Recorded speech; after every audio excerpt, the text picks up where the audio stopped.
I'm Mike Suddeth with the Vashon Heritage Museum. Today is August 20th, 2025, and we're doing an oral history. What is your full name? My name's Kathleen Caraher. And do I have permission to record this interview? You have my permission. Where and when were you born? I was born in Seattle at Orthopedic Hospital, September 3rd, 1948. Who else was in your family? My mother and father were Patricia Marie Malone and James Edward Caraher, but everybody knew him as Mike. Are there any traditional first names in your family? Traditional, let's see. Actually, I'm not thinking so.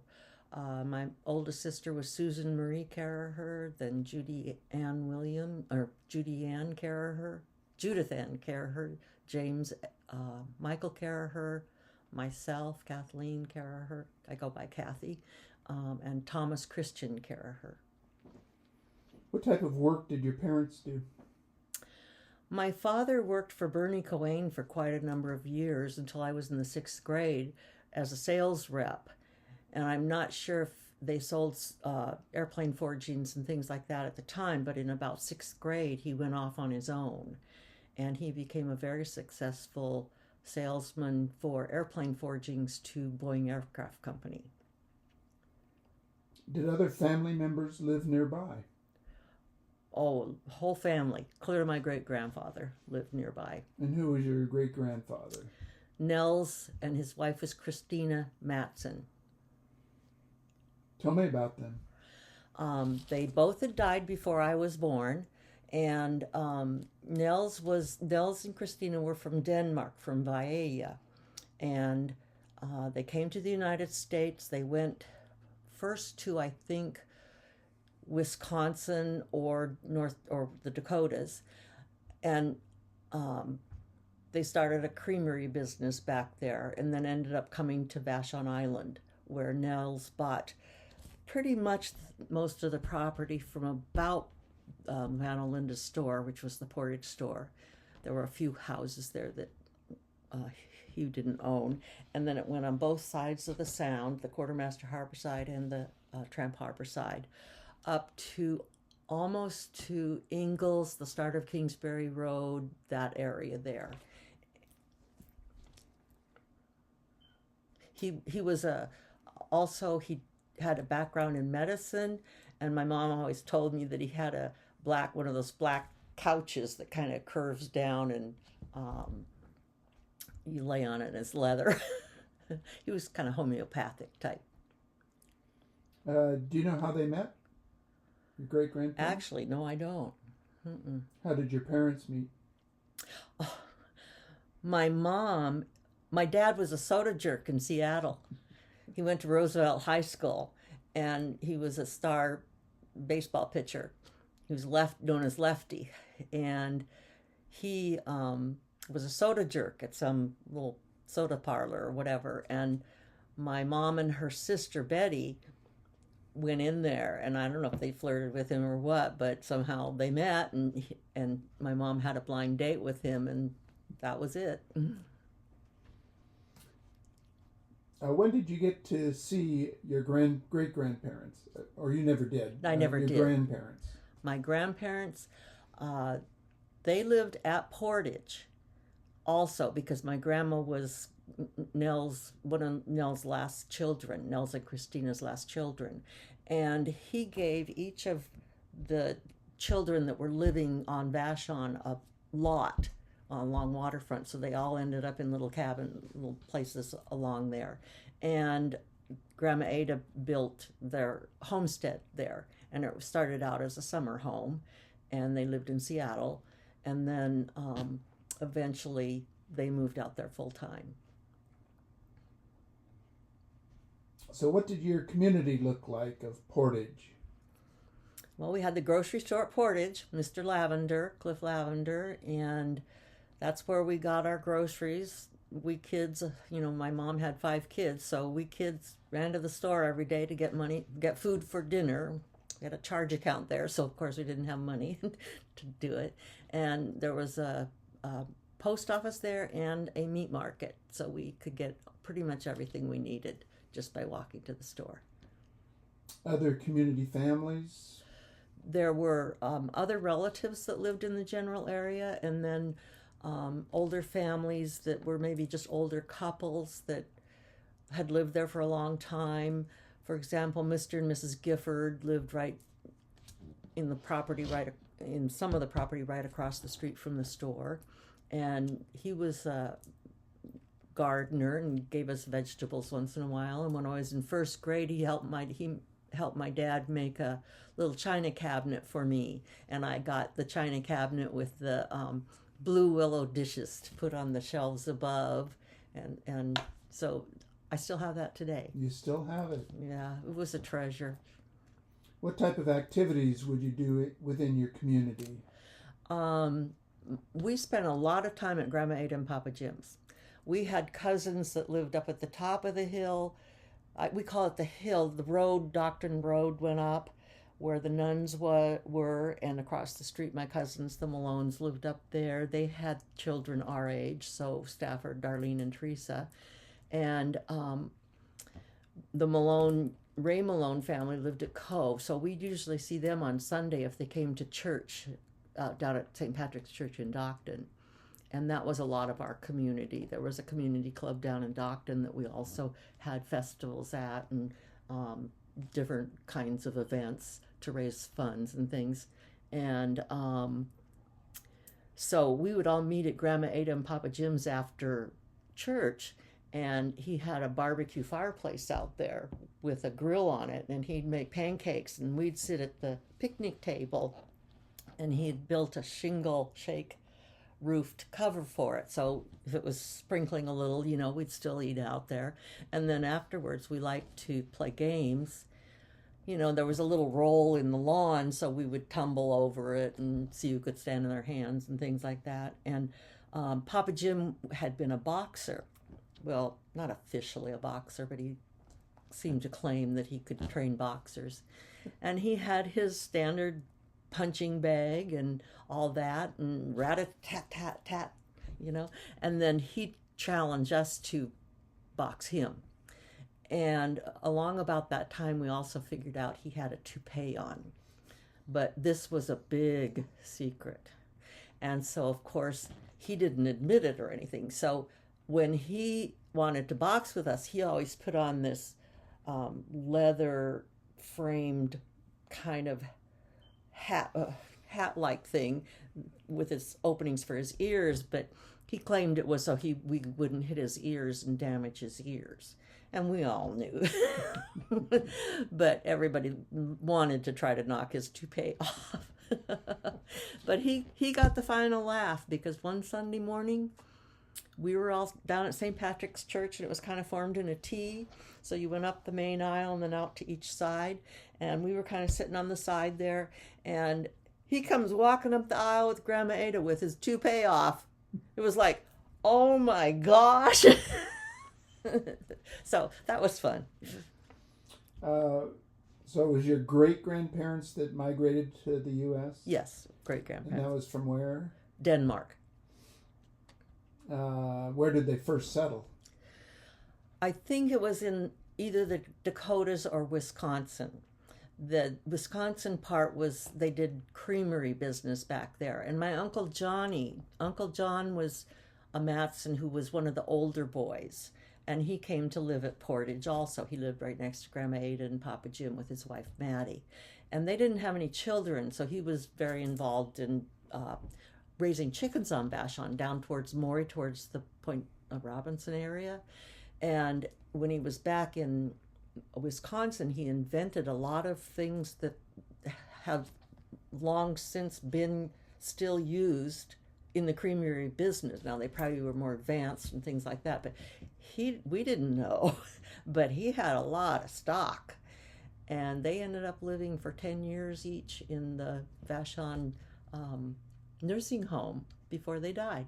So it was kind of a real honor for him to have done that. But I can't remember how many thousands of eggs he shipped off the island regularly, but a lot. Did your family name change when they immigrated to the Yes, U.S.? I've got a little poem here, but it's all about the Mattsons, Madsen.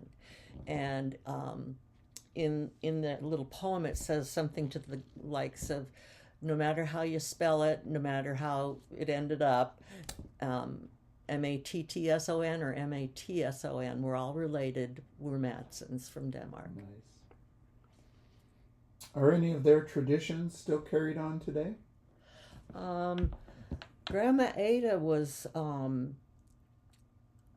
she was a home person. She knit, she crocheted, she taught me all those talents when I was little. Because my older sisters and brothers were a bit older, and then Tommy was still a baby, I was kind of on my own. And even though I was maybe 3 years old, I would walk down to Grandma Ada's house from our house at Portage. And she taught me to knit and crochet and do kinds of things like that, and gardening, and tell me stories about Denmark and things that I really don't remember now. But she would talk in Danish, a little sing-song things to me and stuff. So she was that part of the family. And so then they ended up speaking English, of course. Yes, by the time they lived at Portage, they were pretty much speaking English. What games did you play when you were young? We had Chinese checkers, because that was marbles with the star-shaped board, and regular checkers. And later on, when Sue, Judy, and Jim were out of the house and Daddy was at work, Mom would play Battleship with us, and Monopoly had come out by then, and all kinds of board games. What toys did you have? Dolls. I remember when the first doll came out that had rooted hair. It was a plastic head where the hair went in the hole. I just assumed that it grew, so I cut it really, really short, and I was very disappointed that it never grew back. Who did you play with? Remember mostly with my brother Jim, Tommy, and I. And then, well, that's because, first of all, when I was in second grade, my cousin Teresa and the Malone family that lived up the hill, they moved to California. And it was like waving goodbye to your best friend in the whole world. She was 2 days older than me. Her birthday was September 1st, and I was September 3rd, same year. And we would play Indians and cowboys and all kinds of games. And Monkey Tree was up at Mrs. Hole's. Miss Ernie and Mrs. Hole lived up the street across from the Holy Names Villa. They had a big farm there. They grew corn. They had chickens. We loved being up there. And they had provided a home for my cousin's family, because their house that had been next to us at Portage, it burned down one day. And so we played lots of games with them, and I have lots of pictures of us at Grandma Ada's celebrating our birthdays and things on the lawn. Where did you play? Mostly at Grandma's on the beach. Grandma would keep her eyes out for us. We'd build big mud dams out on the sandy mud and then sit in them as the water came in, and then eventually the walls would break down. Great childhood. Yeah. Did you have any hobbies? I was kind of an artsy person. I ended up being an art major in college, and I could do paint by the numbers till I was in the 5th grade, but I have a familial tremor, which is hereditary, and I couldn't stay in the lines anymore at 5th grade, so I had to kind of give up that hobby. Have your hobbies and interests changed over time? Well, I'm still very much a gardener. I had my first garden at Portage. Mom dug out a place in the grass, and I grew radishes and carrots, and so yeah, that started really early in my life, and I've always had a flower garden, vegetable garden, whatever.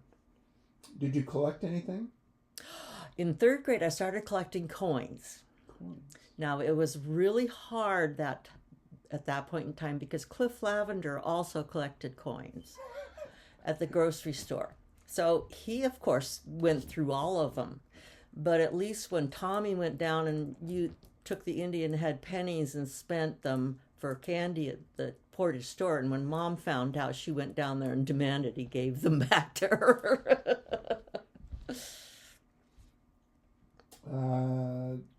Did you collect anything else? Baseball cards, dolls? I collected dolls. The way our house was set up, we had a main bedroom downstairs for Mom and Dad. And then upstairs, we had 2 bedrooms. Well, of course, the 2 girls, older girls, didn't want me in their bedroom, really. And the 2 boys had their bedroom. So there was this little closet-like thing that just fit a single bed.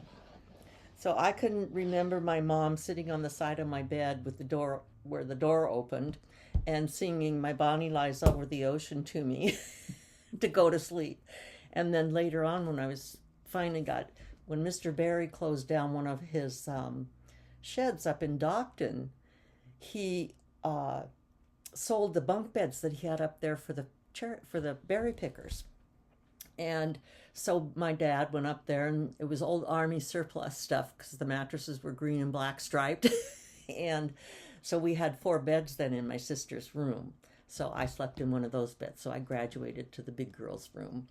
And then that became my playhouse. So that's where I kept all my stuff and my little kitchen cabinet that Mr. Gifford made with my little blue willow dishes on it. And I had a lot of fun there. There were 2 doors on the end of that little room. It was lean-to down to about the height of my little china cabinet. And then there were 2 doors on each end. And in one end, we kept our Christmas decorations.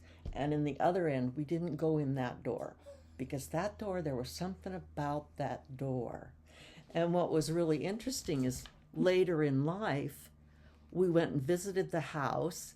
And the 2 ladies that lived there told us that they saw an image of a man sitting in a rocking chair at the top of the stairs right outside that. And they wondered something about that end of the thing. And so we don't know whose image it was, but we think it was somebody that enjoyed living there. Tell me about your grammar school. Well, I went to school at Burton Elementary School. I was the first class that went completely through the school when it was new. So I started first grade. The old school had been a big brick building, and my sisters and older brother went there. And so when I started at Burton, they were still in grade school. And the very first day, it was kind of a long, then a jog, and then down to the lower grades. The upper grades were at one end. And my sister assisted me, told my mom she'd take me to my first day of school. We get down to that jog by the principal's office, and she says, "Oh, I'm going back," because she wanted to see all her friends. And I'm standing there going, "Where do I go?" I just turned 6 right as school started, so I was pretty young in the class.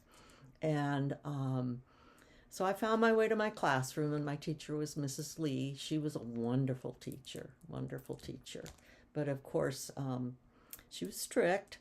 One of the funny things she did was when she told us all not to lean back in our chairs, pretty soon one day we're all sitting in the classroom, and we hear this boom. She had been leaning back in her chair and fell over backwards. Now this lady was a white-haired lady, pretty old, and we're all, Mrs. Lee. So we learned why you don't lean back in your chair. And that was 1st through 8th grade? That school was 1st through 8th, yes. And then tell me about your high school. High school, I went to Vashon High School for the first 3 years. And my older sisters went to maybe a year of college. Then my brother went to college. He went to Gonzaga in Eastern Washington. And I was pretty good in school. Jim was pretty good in school. So starting about halfway through high school, I started thinking, am I going to be able to get into college? And, back then Vashon was a small school and things like that. So I transferred my senior year to Holy Names Academy in Seattle and commuted and graduated from there. So I didn't graduate. All my friends from school, we went first grade through high school together. So a lot of us knew each other for a long time. What subjects did you study in high school? Well, I remember Mr. Ostrom, he taught, was it history? And he told us that Curtis candy bars were one of the only candy bars you could eat because most of them had worms in them, and that Heinz ketchup was the best because it had the cleanest factory. But that's where I learned a lot of other interesting things. Did you have any influential teachers in high school? Influential teachers. If they weren't teaching you about ketchup. Well, I just enjoyed all my teachers. Mr. What was his name? He taught math. I was good at math. And Mr. Leonard. Mr. Leonard was good. I liked him. He taught me algebra. So I took algebra and 1 and 2 from him. Did you have any leadership roles in school organizations, clubs? No, I was pretty shy in high school. Pretty shy. Did you read much? We didn't have a lot of books. We had a few books when I was growing up. And Mom took us to the library once in a while, but we didn't get up here much. And we didn't have a TV, so we mostly played games and played outside. Did you have any goals or dreams for when you grew up? Oh, well, I was going to be a nun. A nun? Yeah, because the nuns lived in the villa, which used to be my great uncle's property. And we loved to go down on the beach and dance for the nuns. They'd sit up in the balcony and clap at us. We'd dig clams with them. Gooey duck were the best prize. And to see these nuns, they'd take their skirts and pull them up in the front and tuck them into their belt so that they'd be in their tennis shoes and their old outfits. And we'd be out there with our arms up to our elbows pulling the clam out of the hole. And I fished. We fished all the time. There was one nun that for a couple years, I would row the boat and she would troll behind the boat. How did gender roles affect you during K through 12? K through 12, I would say I was pretty much the traditional female. The wife stayed at home. My mom worked. She only went to work once at Mooney's. No, she didn't. At Christmas time, she'd go work at the Bon Marché so she could get Christmas presents for us.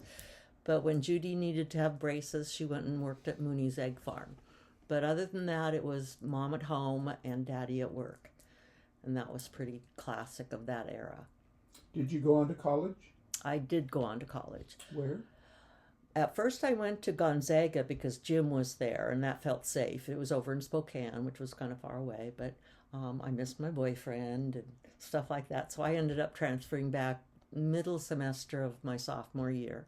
And Gonzaga was on semesters as opposed to quarters. So that kind of limited me to where I could go to school. And UPS, University of Puget Sound, was on semesters. So I could work into the second semester. So I went there. And there I kind of blossomed in the sense of reaching out and being part of things. What was your degree in? I was an art education major. What holidays did your family celebrate? Everyone we could, I think. Well, we celebrated Easter. We always got new shoes and a new dress. Well, we didn't always. I always had hand-me-down clothes because I was of that generation where you handed down clothes with 2 older sisters and lots of cousins. I got hand-me-downs. But in 5th grade, I got my first store-bought dress, and I was so excited. It was a little pink thing with a sailor collar. And I wore it to school on Monday after Easter, and this other girl and I were staying in for recess, and she says to me, "Oh, is that your Easter dress?" And I was sensing that that was not good because she was wearing a regular dress. And I said, I went, "Oh no." And she says, "Well, some of the girls are showing off and wearing their Easter dresses." And I kept my mouth shut. What was your favorite part of the holidays? Well, Christmas, of course, when we were little, my older brother Jim, he always would look in the back of the magazines when they had those little advertisements. You could get the monkey and the teacup and stuff, but he would get little flashlights and things like that for us to sneak downstairs as soon as Mom, Dad went to sleep, so we could go down and get our Christmas presents. So Jim was Tommy and I followed along.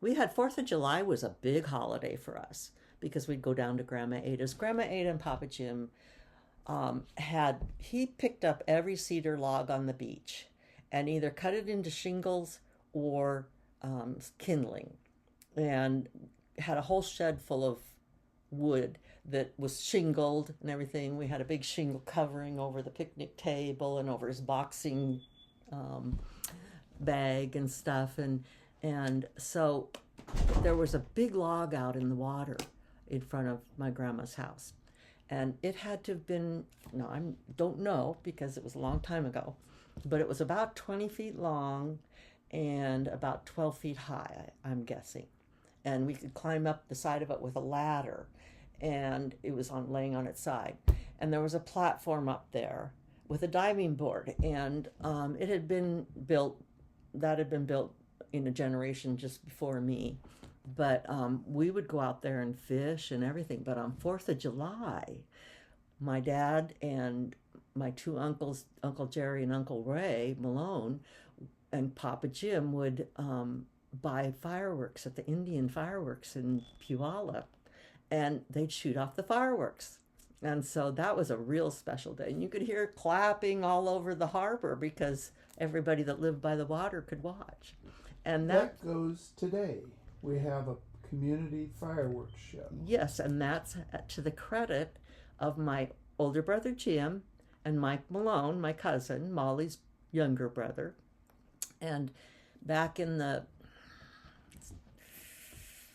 probably the early 80s. I really don't remember what year it was, but they got together and got a barge my brother got the barge from Tacoma, and my cousin Mike would arrange for the fireworks to be trucked over to Vashon, and they'd back the truck down to the beach and pull the barge way in and load it up during the day. And then when high tide came along, they would push the barge out to the middle and then restarted that family tradition of the 4th of July fireworks. And that was just because they were fascinated with fireworks.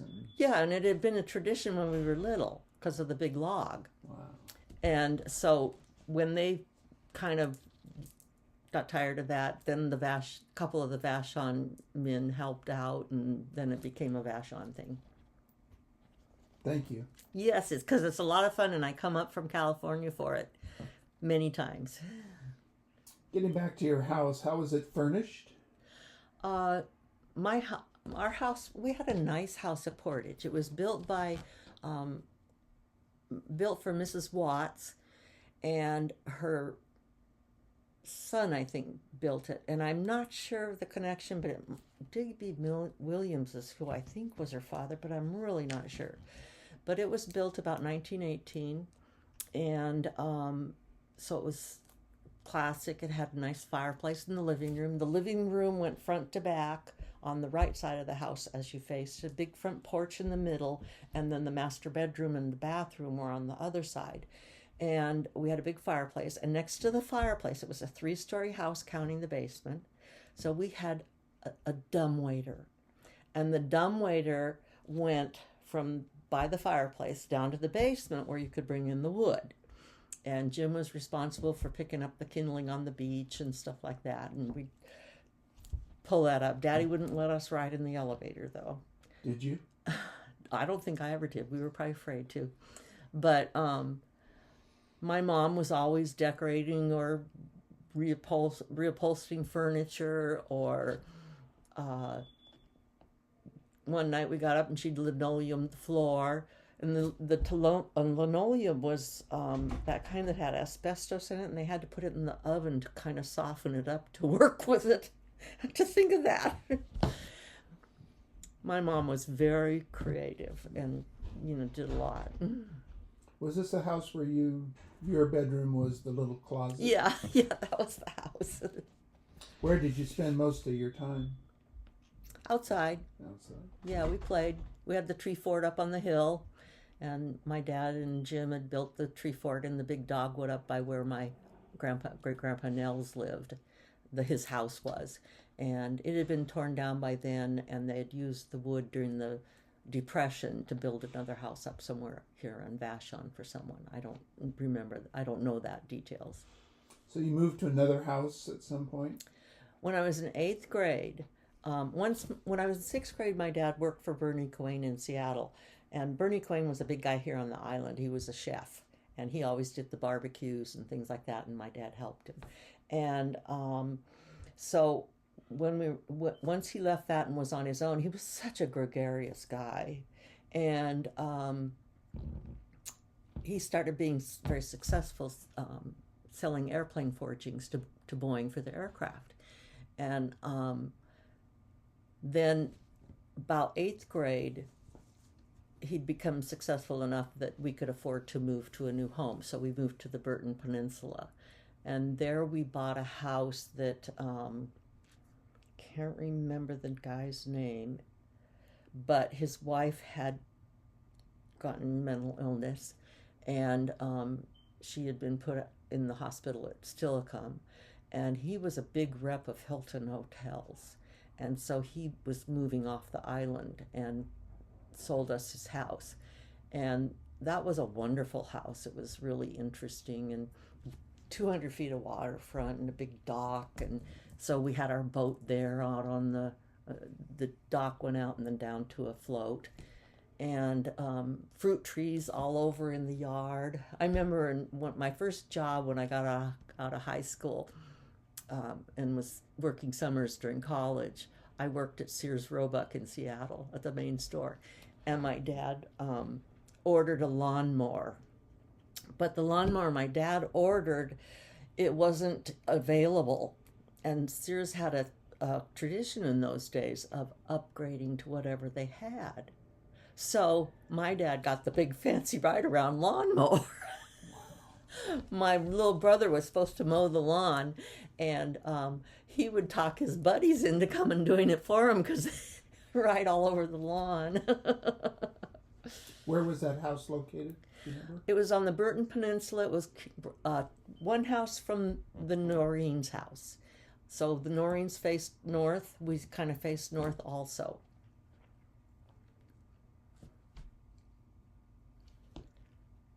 How did your community change in Portage? Well, there were a lot of old people when I lived there. And remember, I had said I was kind of a lone child because I didn't have anybody my age around. Well, I went around and visited all the little old ladies. So we were all friends and stuff. And as they died off, I kind of lost my friends and stuff. I had to go quite a ways up the road to get to two girlfriends lived up more on Maury, and then one lived over Sissy Folan, her name was. Her mom was a realtor. And she lived in that beautiful house as you turn and start to go up the gravel pit road.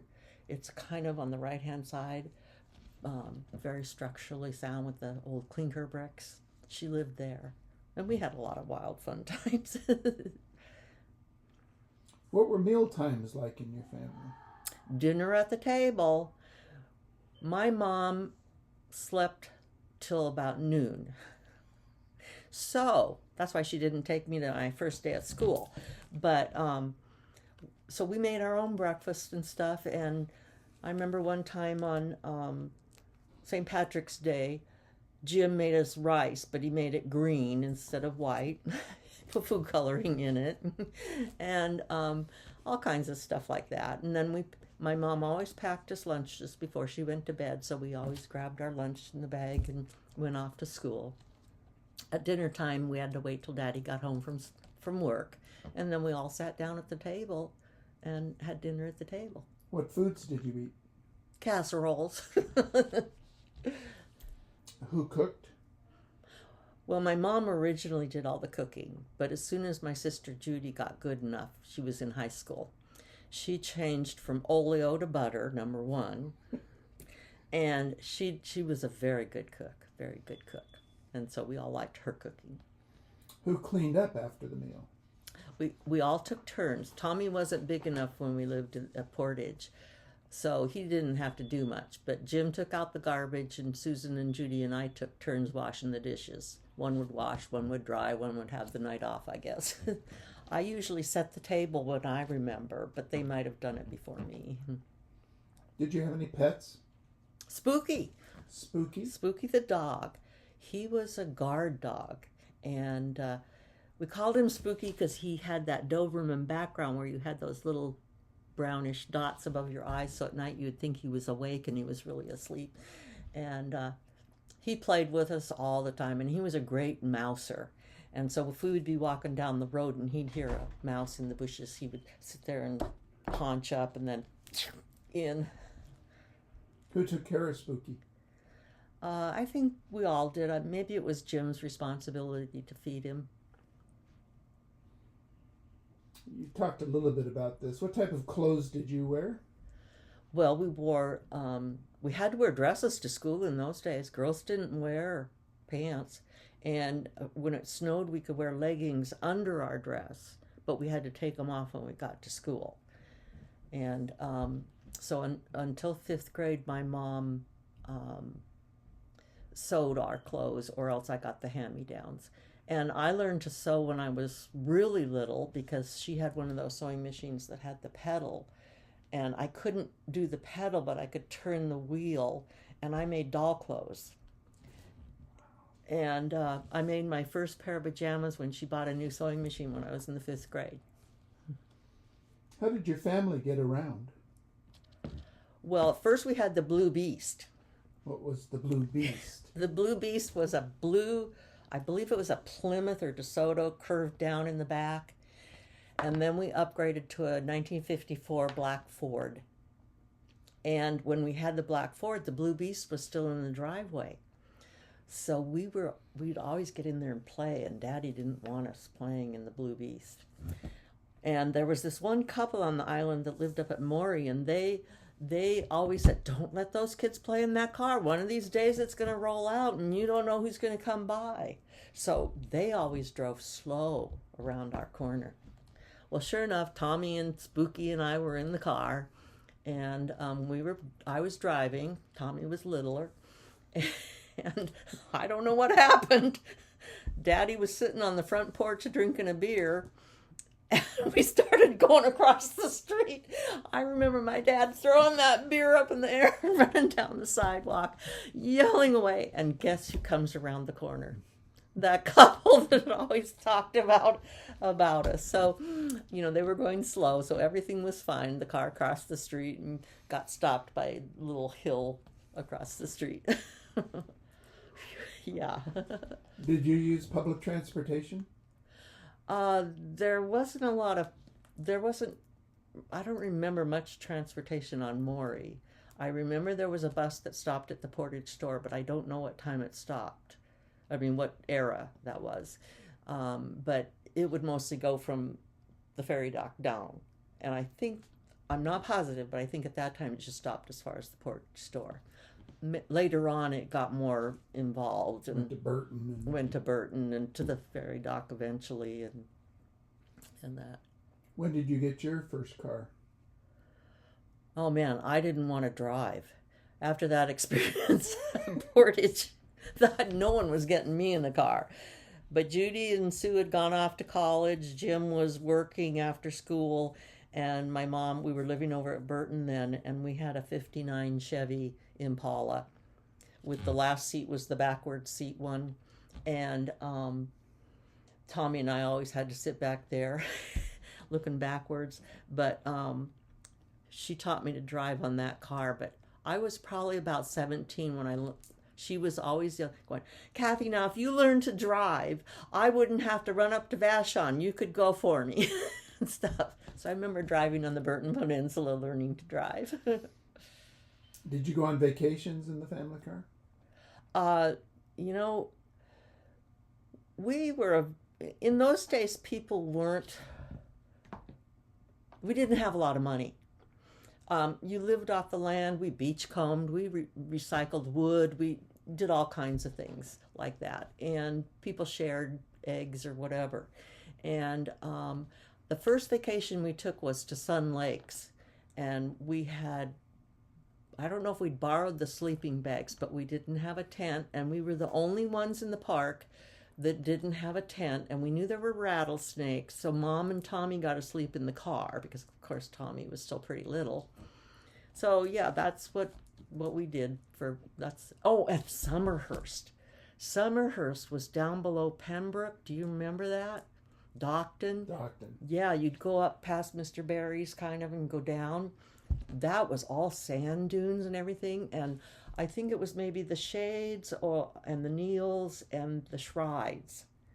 I can't really remember who all was there, but all of us kids, we could just run like crazy all over the sand dunes and everything. And we'd have, I don't think we had tents then either, but we slept in our sleeping bags and had a great time. So yeah, that was a vacation. Describe your first car. My first car? A yellow Super Beetle, 1971 Super Beetle. I had gone to work at Seafirst Bank in Queen Anne Hill after I got out of college and took out a loan through them and got the Beetle. And I had that for a number of years when I moved to California. We're going to take a quick break. Okay, sounds good. I could use a drink of water. Let me get my bottle of water out. Is this taking too long?